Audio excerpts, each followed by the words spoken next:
and creation.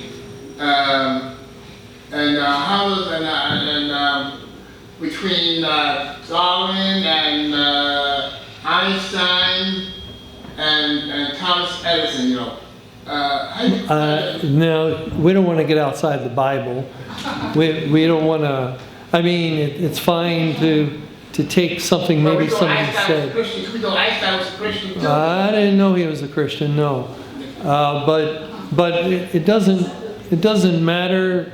We know the world's developed the theory of evolution, and the world treats it as fact.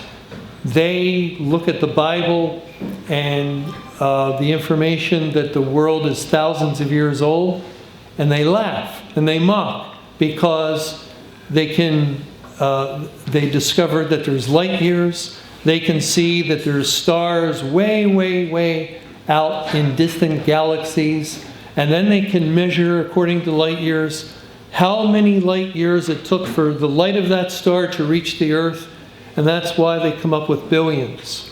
They say, you know, that the universe has been here for billions of years because they're measuring the distance that it would take light to travel, but they're making a mistake.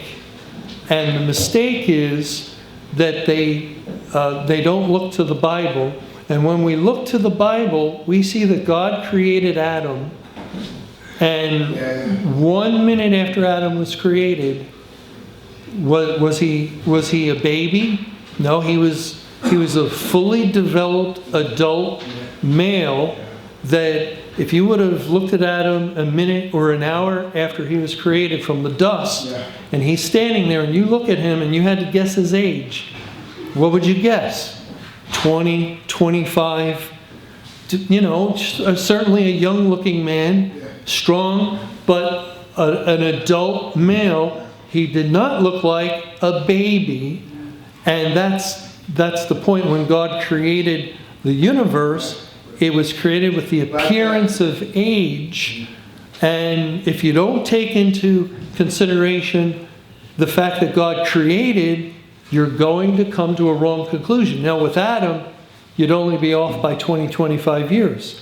With the stars and measuring their light, you could be off by billions of years, because actually the Bible tells us that light was created first, before there were stars, and then it was on the fourth day that God created the sun, moon, and stars, and He attached the light that He had created earlier to the stars and to the light bearers and the light sources, and so immediately the light from the distant stars was hitting the earth. They could see the light of the star from the earth back in the first week of creation. And so again, what appears, if they had the equipment to measure light years back then, they could have done it, and they'd say, well, the earth is so many billions of years.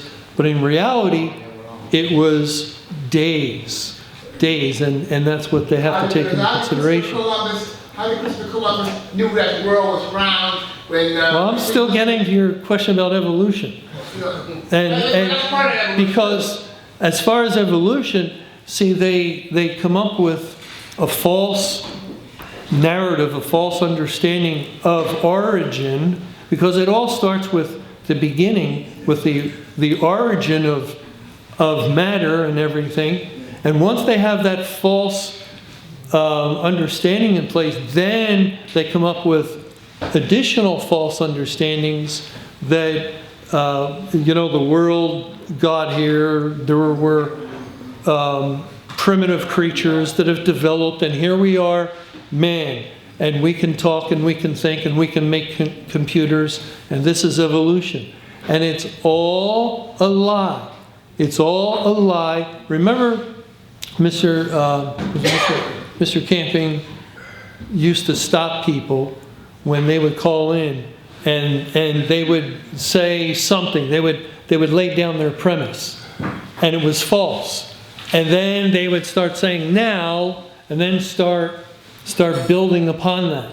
And no, he would stop him. Look, the first thing you said is wrong, and then you're going to build upon it, and everything else you say thereafter will be wrong. Well, that's what you have to do when speaking with somebody. If they want to talk about evolution, just ask them, where did everything come from?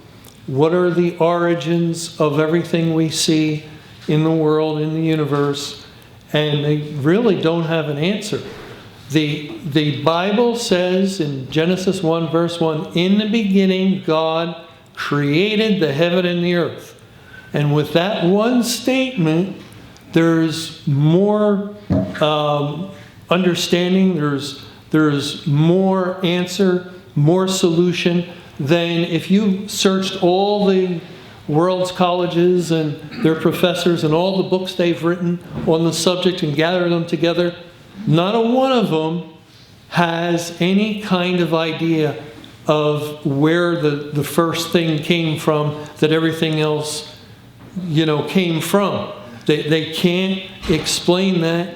And so the answer is eternal God that the Bible presents, and He's the cause and the mover and the doer of all things, the creator, and the world just, they typically will avoid trying to answer it. We're working on that. Well, it's like building a house, and you don't have a foundation, and you're building all these levels, and you forgot the most important thing.